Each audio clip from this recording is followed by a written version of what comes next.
ನಮಸ್ಕಾರ ಸ್ನೇಹಿತರೆ, ನಾನಿವತ್ತು ಸಬ್ಬಸಿಗೆ ಸೊಪ್ಪಿನ ಪಲ್ಯ ಹೇಗೆ ಮಾಡೋದು ಅಂತ ತೋರಿಸ್ಕೊಡ್ತಿದ್ದೀನಿ. ಬನ್ನಿ ನೋಡ್ಕೊಂಡು ಬರೋಣ ಅಂತೆ. ಸಬ್ಬಸಿಗೆ ಸೊಪ್ಪಿಗೆ ಅಲಸಂದಿ ಕಾಳು ಹಾಕಿದರೆ ಕಾಂಬಿನೇಷನ್ ತುಂಬ ಚೆನ್ನಾಗಿರುತ್ತೆ. ಪಲ್ಯ ಮಾಡಿ ಒಂದು ಸಲ ಟ್ರೈ ಮಾಡಿ ನೋಡಿ. ಬನ್ನಿ ನೋಡೋಣ ಅಂತ.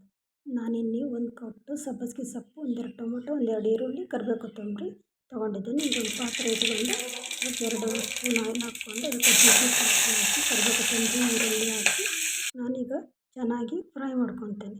ಅದು ಈರುಳ್ಳಿ ಚೆನ್ನಾಗಿ ಫ್ರೈ ಆಗಬೇಕು. ಕಾಳು ಬೇಯಿಸಿಟ್ಕೊಂಡೆ ಅಂದರೆ ಪಲ್ಯ ಮಾಡೋದು ತುಂಬ ಈಸಿ ಆಗುತ್ತೆ. ಕ್ವಿಕ್ಕಾಗಿ ಮಾಡ್ಕೋಬೋದು. ಚಮಚದಲ್ಲೇ ಕೈ ಆಡಿಸಿ ಇವಾಗ ನಾನು ಇದಕ್ಕೆ 2 ಟೊಮೊಟೊನ ಹೆಚ್ಚಿ ಸೈಡಿಗೆ ಇಟ್ಕೊಂಡಿರ್ತಾನಲ್ಲ, ಈಗ ಇದಕ್ಕೆ ಸಣ್ಣದಾಗಿ ಕಟ್ ಮಾಡಿ ಇಟ್ಕೊಂಡಿರ್ತಾನಲ್ಲ 2 ಟೊಮೊಟೊನ ಈಗ ಇದಕ್ಕೆ ಹಾಕ್ತೀನಿ. 2 ಟೊಮೊಟೊ ಹಾಕಿ ಅದು ಚೆನ್ನಾಗಿ ಫ್ರೈ ಆಗಬೇಕು. ಈರುಳ್ಳಿ ಆದರೆ ಬೇಗ ಫ್ರೈ ಆಗಿಬಿಡುತ್ತೆ. ಟೊಮೊಟೊ ಆದರೆ 1-2 ನಿಮಿಷ ಟೈಮ್ ತಗುತ್ತೆ. ಚೆನ್ನಾಗಿ ಬೆಂದರೆ ಪಲ್ಯ ಚೆನ್ನಾಗಾಗ್ತೈತಿ. ಇಲ್ಲಾಂದರೆ ತೊಳಿ ಹಂಗೆ ಇರ್ತೈತಿ. ಹಾಗಾಗಿ ಟೊಮೊಟೊ ಚೆನ್ನಾಗಿ ಬೇಯಿಸ್ಕೋಬೇಕು. ಇವಾಗ ಟೊಮೊಟೊನ ಹಾಕಿ ಚೆನ್ನಾಗಿ ಮಿಕ್ಸ್ ಮಾಡ್ತಾಯಿದ್ದೀನಿ. ಹಿಂಗೆ ಮಿಕ್ಸ್ ಮಾಡಿ 1-2 ನಿಮಿಷ ಟೊಮೊಟೊ ಬೇಯಲಿಕ್ಕೆ ಬಿಡಿ. ನಾನಿಲ್ಲಿ 1 ಕಟ್ಟು ಸಬ್ಬಸಿಗೆ ಸೊಪ್ಪನ್ನ ಸಣ್ಣದಾಗಿ ಕಟ್ ಮಾಡಿ ಸೈಡಿಗೆ ಇಟ್ಕೊಂಡಿದ್ದೀನಿ. ನಿಮಗೆ ಮೊದಲೇ ತೋರಿಸಿದ್ನಲ್ಲ, ಮೊದಲೇ ಎಲ್ಲ ಕಟ್ ಮಾಡಿಟ್ಕೊಂಡ್ರೆ ಪಲ್ಯ ಮಾಡ್ಬೇಕಾರೆ ತುಂಬ ಈಸಿ ಆಗುತ್ತೆ. ಇವಾಗ ನಾನು ಇದಕ್ಕೆ 1 ಕಟ್ ಸಬ್ಬಸಿಗೆ ಸೊಪ್ಪು ಮಾತ್ರ ಹಾಕ್ತಿದ್ದೀನಿ. 2 ಕಟ್ ಬೇಕಾದರೂ ಹಾಕ್ಬೋದು. ಪಲ್ಯ ರುಚಿಯಾಗಿರ್ತೈತಿ. 2 ಕಟ್ ಹಾಕಿದರೆ ರುಚಿ ಇರ್ತೈತಿ. ನಾನಿಲ್ಲಿ 1 ಕಟ್ ತೊಗೊಂಡಿದ್ದೀನಿ. 1 ಕಟ್ ಸಬ್ಬಸಿಗೆ ಸೊಪ್ಪನ್ನ ಸಣ್ಣದಾಗಿ ಕಟ್ ಮಾಡಿ ಇಟ್ಕೊಂಡಿದ್ನಲ್ಲ, ಅದನ್ನು ಇವಾಗ ಹಾಕಿ ಅದನ್ನು ಚೆನ್ನಾಗಿ ಮಿಕ್ಸ್ ಮಾಡ್ತೀನಿ. ಇದೇನು ಸಬ್ಬಸಿಗೆ ಸೊಪ್ಪು ಬೇಯೋಕೆ ಭಾಳ ಟೈಮ್ ತೊಗೊಳೋದಿಲ್ಲ. ಬೇಗ ಸಾಫ್ಟ್ ಆಗಿಬಿಡ್ತೈತಿ, ಬೆಂದ್ಬಿಡ್ತೈತೆ. ಅದು ಬೇಗ ಬೇಯ್ತೈತಿ.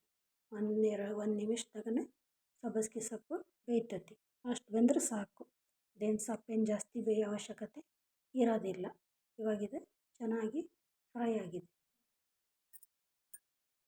ಹೆಸರು ಕಾಳು ಸಬ್ಬಸಿಗೆ ಸೊಪ್ಪು ಕಾಂಬಿನೇಷನ್ನು ತುಂಬ ಚೆನ್ನಾಗಿರ್ತೈತಿ. ಬ್ಯಾಳೆ ಸಬ್ಬಸಿಗೆ ಸೊಪ್ಪು ಹಾಕಿದ್ರೆ ಅದು ಚೆನ್ನಾಗಿರ್ತದೆ. ಅದನ್ನು ಬೇಕಾದರೂ ಮಾಡ್ಕೋಬೋದು. ಈ ನಾನು ತೋರಿಸ್ಕೊಡ್ತದನ್ನಲ್ಲ ಅಲಸಂದಿ ಕಾಳು ಸಬ್ಬಸಿಗೆ ಸೊಪ್ಪು ಹಾಕಿ ಮಾಡಿದರೆ ಅದೂ ಟೇಸ್ಟಾಗಿರ್ತೈತಿ. ಸಬ್ಬಸಿಗೆ ಸೊಪ್ಪು ಕಾಳು ಮಿಕ್ಸ್ ಮಾಡಿದರೆ ಕಾಂಬಿನೇಷನ್ ಭಾಳ ಚೆನ್ನಾಗಿರ್ತೈತಿ. ಇವಾಗ ಇದು ಬೆಂದಿದೆ. ಇವಾಗ ಇದಕ್ಕೆ ನಾನು 1/4 kg ಅಲಸಂದಿ ಕಾಳನ್ನ ಬೇಯಿಸಿಟ್ಕೊಂಡಿದ್ದೀನಿ. 1/4 kg ಒಳಗೆ ಒಂದು ಸ್ವಲ್ಪ ಪಲ್ಯ, ಒಂದು ಸ್ವಲ್ಪ ಸಾಂಬಾರಿಗೆ. ನಾನಿಲ್ಲದ್ರಾಗ ಒಂದು ಸ್ವಲ್ಪ ಸಾಂಬಾರಿಗೆ ತೆಗೆದಿಟ್ಕೊಂಡು ಪಲ್ಯಕ್ಕೆ ಒಂದಿಷ್ಟು ಹಾಕ್ತಿದ್ದೀನಿ. ಇವಾಗ ಇದನ್ನು ಹಾಕಿ ಚೆನ್ನಾಗಿ ಸೌಟಲ್ಲೇ ಕಲಿಸ್ಬೇಕು. ಎಲ್ಲ ಮಿಕ್ಸ್ ಆಗಬೇಕು. ಚೆನ್ನಾಗಿ ಮಿಕ್ಸ್ ಆಗಬೇಕು. 1-2 ಸಲ ಅದನ್ನ ಎಲ್ಲ ಕೂಡ್ಕೊಳ್ಳಂಗೆ ಕೈ ಆಡಿಸ್ರಿ. ಡೈರೆಕ್ಟಾಗಿ ಎಲ್ಲ ಸಾಮಾನು ಹಾಕಿದರೂ ಬರ್ತೈತಿ. ಹಿಂಗೆ ಕೈ ಆಡಿಸಿ ಮಿಕ್ಸ್ ಮಾಡಿ ಆದಮೇಲೆ ಹಾಕಿದ್ರೆ ಇನ್ನೂ ಟೇಸ್ಟಾಗಿರ್ತೈತಿ. ಎಲ್ಲ ಮಿಕ್ಸ್ ಮಾಡ್ತಂದ್ರೆ ಒಗ್ಗರಣೆ ಒಳಗೆ ಎಲ್ಲ ಚೆನ್ನಾಗಿ ಕಾಳೆಲ್ಲ ಮಿಕ್ಸ್ ಆಗ್ತೈತಿ. ಇವಾಗ ನಾನು ಇದಕ್ಕೆ ಅರಿಶಿನ ಪುಡಿ ಹಾಕ್ತಿದ್ದೀನಿ. ಅರಿಶಿನ ಪುಡಿ ಹಾಕಿದರೆ ಪಲ್ಯ ರುಚಿಯಾಗಿರ್ತೈತಿ. ಸ್ವಲ್ಪ ಅರ್ಧ ಟೇಬಲ್ ಸ್ಪೂನಷ್ಟು ನಾನಿಲ್ಲಿ ಅರಿಶಿನ ಪುಡಿನ ತಗೊಂಡು ಹಾಕ್ತಿದ್ದೀನಿ. ಅರಿಶಿನ ಪುಡಿನ ಹಾಕಿ ಅದಕ್ಕೆ ರುಚಿಗೆ ತಕ್ಕಷ್ಟು ಉಪ್ಪು ಹಾಕ್ತಿದ್ದೀನಿ. ನಿಮ್ಮದು ಪಲ್ಯ ಎಷ್ಟೈತೆ ಪ್ರಮಾಣ ನೋಡಿಕೊಂಡು ಅದಕ್ಕೆ ತಕ್ಕಾಗ ಉಪ್ಪು ಹಾಕ್ಕೊಳ್ಳಿ. ಇದು ಉಪ್ಪು ಕಡಿಮೆ ಆದರೆ ಮತ್ತೆ ಮಿಕ್ಸ್ ಮಾಡ್ಬೋದು. ಜಾಸ್ತಿ ಆತಪ್ಪ ಅಂದ್ರೆ ಚೆನ್ನಾಗಿರೋದಿಲ್ಲ ಪಲ್ಯ. ಈಗ ನಾನು ಅದಕ್ಕೆ ಸ್ವಲ್ಪ ಬೆಲ್ಲ ಹಾಕ್ತಿದ್ದೀನಿ. ಬೆಲ್ಲನಾದರೂ ಹಾಕ್ಬೋದು, ಸಕ್ಕರೆನಾದರೂ ಹಾಕ್ಬೋದು. ನಂತರ ಇದಕ್ಕೆ 1-2 ಚಮಚಷ್ಟು ಗುರಾಳ್ ಪುಡಿ ನಾನು ಮೊದಲೇ ಮಿಕ್ಸ್ ಮಾಡಿ ಇಟ್ಕೊಂಡಿರ್ತೀನಿ. ಇದಕ್ಕೀಗ 2 ಟೇಬಲ್ ಸ್ಪೂನಷ್ಟು ಗುರಾಳ್ ಪುಡಿನ ಹಾಕ್ತೀನಿ. ಗುರಾಳ್ ಪುಡಿ ಹಾಕಿದ್ರೆ ಪಲ್ಯ ತುಂಬ ರುಚಿಯಾಗಿರ್ತೈತಿ. ಹಂಗೆ ಮಾಡಿದರೆ ಅಷ್ಟು ಟೇಸ್ಟ್ ಬರೋದಿಲ್ಲ. ಸ್ವಲ್ಪ ಗುರಾಳ್ ಪುಡಿನ ಮಿಕ್ಸ್ ಮಾಡಿದರೆ ಚೆನ್ನಾಗಿರ್ತೈತಿ ಪಲ್ಯ ತುಂಬ ಚೆನ್ನಾಗಿರ್ತೈತಿ.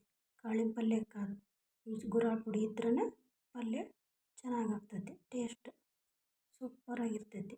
ಇವಾಗ ನಾನು ಇದನ್ನು ಎಲ್ಲ ಸಾಮಾನು ಹಾಕಿದ್ದೀನಲ್ಲ, ಇವಾಗ ನಾನು ಚೆನ್ನಾಗಿ ಮಿಕ್ಸ್ ಮಾಡ್ಕೊತಿದ್ದೀನಿ. ಚೆನ್ನಾಗಿ ಕೈ ಆಡಿಸ್ಬೇಕು. ಚೆನ್ನಾಗಿ ಕೈ ಆಡಿಸಿದ್ಮೇಲೆ ಇದು ಗಟ್ಟಿಯಾದರೂ ಮಾಡ್ಬೋದು, ಇಲ್ಲದ್ರೆ ಸ್ವಲ್ಪ ಅಳುಕಾಗಿ ಮಾಡ್ಕೋಬೋದು. ನಾನೀಗಿಲ್ಲಿ ಉದುರುಗಾಳು ಬೇಕಂದ್ರೆ ಉದುರುಗಾಳು ನನಗಿಲ್ಲಿ ಸ್ವಲ್ಪ ಅಳುಕು ಬೇಕಾಗಿರೋದ್ರಿಂದ ಅದನ್ನು ಬೇಯಿಸಿರೋದು ಕಟ್ಟಾದರೂ ಹಾಕೋಬೋದು. ಇಲ್ಲದ್ರೆ ನಾನು ಇದಕ್ಕೆ ಒಂದು ಅರ್ಧ ಲೋಟನ ನೀರು ಹಾಕ್ಕೊಂಡಿದ್ದೇನೆ. ನೀರು ಹಾಕ್ಕೊಂಡು ಕೈ ಆಡಿಸಿ ಪ್ಲೇಟ್ ಮುಚ್ಚಿ ಇನ್ನೊಂದು 2 ನಿಮಿಷ ಅದು ಬೇಯಲಿ. ಇವಾಗ ನೋಡಿರಿ ಪಲ್ಯ ಬೆಂದಿದೆ. ಇವಾಗ ಮತ್ತೊಂದು 2 ಸಲ ಕೈ ಆಡಿಸ್ತಾನೆ. ಇದನ್ನು ಕೈ ಆಡಿಸಿದ್ರೆ ಎಲ್ಲ ಚೆನ್ನಾಗಿ ಮಿಕ್ಸ್ ಆಗ್ತೈತಿ. ನೋಡಿರಿ ಪಲ್ಯ ಹೆಂಗೆ ಸೂಪರಾಗಿ ಬಂದಿದೆ. ಕಲರ್ ನೋಡಿ. ಇನ್ನೂ ಒಂದು ಕಟ್ ಸಬ್ಬಸಿಗೆ ಸೊಪ್ಪು ಹಾಕಿದರೆ ಇನ್ನೂ ಗ್ರೀನಾಗಿ ಇನ್ನೂ ತುಂಬ ಚೆನ್ನಾಗಿ ಬರ್ತೈತಿ. ಇವಾಗ ನೋಡಿರಿ ಪಲ್ಯನ ನಾನು ತೋರಿಸ್ತಿದ್ದೀನಿ. ನೋಡಿರಿ ಎಷ್ಟು ಚೆನ್ನಾಗಿ ಬಂದಿದೆ. ಇದನ್ನು ಚಪಾತಿಗೆ ಹಚ್ಕೊಂಡು ತಿಂದರೆ, ರೊಟ್ಟಿಗೆ ಚಪಾತಿ ಹಚ್ಕೊಂಡು ತಿಂದರೆ ಎಷ್ಟು ಚೆನ್ನಾಗಿರ್ತದೆ ಪಲ್ಯ. ಕ್ವಿಕ್ಕಾಗಿ ಮಾಡ್ಕೊಬೋದು, ಭಾಳ ಏನು ಟೈಮ್ ತೊಗೊಳೋದಿಲ್ಲ.